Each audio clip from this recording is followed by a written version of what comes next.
చేపలపై తినాలనిపించింది. బయట కొంటే మంచిగా ఉండదు, వాళ్ళు వాడే ఆయిల్ ఎలాంటివో తెలియదు. అందుకే నేనే స్వయంగా మార్కెట్కి వెళ్ళి ఫ్రై కోసం ఏ చేపలు బాగుంటాయంటే ఈ చేప ఏదో బాగుంటాయంట, దీని పేరు చెప్పిందా నాకు గుర్తు రావట్లేదు. ఈ కిలో వచ్చేసి 140 రూపీస్, కాకపోతే ఇది మాకు 120కి ఇచ్చిండు.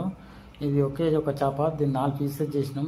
తీసుకొచ్చి కొంచెం మంచిగా కడిగి కట్ చేసి ధనియాల పిండి కొంచెం అల్లం పేస్ట్ అన్ని మిక్స్ చేసి ఇది మసాలా అయితే మంచిగా దట్టంగా పట్టించిన.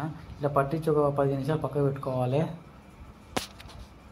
చేపలు అయితే పక్కకు పెట్టుకున్నాం. ఇక పెంక పెట్టుకుని ఇక నూనె పోసేస్తున్నా. ఈ నూనె వచ్చేసి రైస్ బర్న్ ఆయిల్, ఇది హెల్త్ కూడా చాలా మంచిది. రైస్ బర్న్ ఆయిల్ దీంతో వంటలు చేసుకుని చాలా టేస్టీగా ఉంటుంది. అందుకే రైస్ బర్న్ ఆయిల్ వేసిన.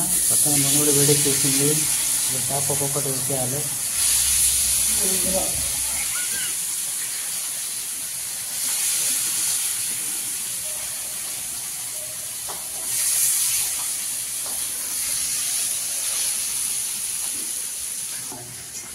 ఈ చేప గురించి ప్రత్యేకంగా చెప్పాలంటే ఈ చేపలో కూడా చాలా కొవ్వు ఉంటుంది.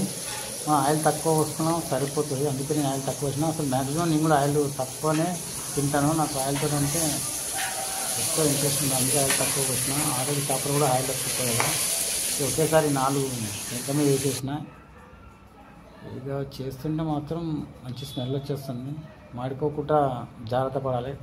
కాకపోతే దీంట్లో ఆయిల్ ఉన్నతోటి అది ఇంకా కప్పబోతుంటుంది గట్టిగా. చూడండి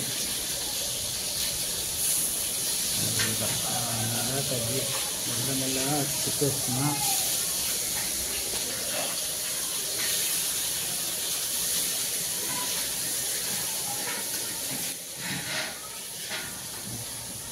ఫిష్ మొక్కలు అయితే బాగానే కాలుతున్నాయి, మంచిగానే ఉంది. ఇక మన నెక్స్ట్ ప్రాసెస్ ఉంటాయి. ఇట్లా పెంక మీద ఆయిల్ వేయించినాక ఇంకా ఆ చేపలకు ఆయిల్ ఉంటుంది, ఆ ఆయిల్ లేకుండా కూడా నేను కొంచెం డిఫరెంట్గా చేస్తాను. అది ఇంతవరకు ఈ చేపలను ఎవరు అలా చేయరు, కానీ ఎందుకంటే మనకు ఆయిల్ చాలా అవాయిడ్ చేస్తాం. అలా అట్లా వేసుకొని తింటే కూడా చాలా బాగుంటుంది. అందుకే చూడండి నెక్స్ట్ ప్రాసెస్.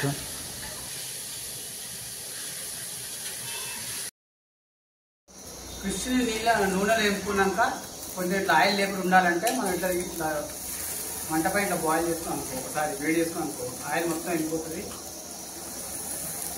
నిప్పుల మీద అయితే ఇంకా బాగుంటుంది, కాకపోతే మన గ్యాస్ మీద కాకుండా బాగుంటుంది, ఆయిల్ అంతా వెళ్ళిపోతుంది.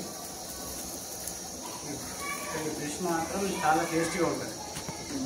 మీరు ఒకసారి ట్రై చేసి చూడండి, ఇట్లా సూపర్ టేస్ట్ ఉంటుంది.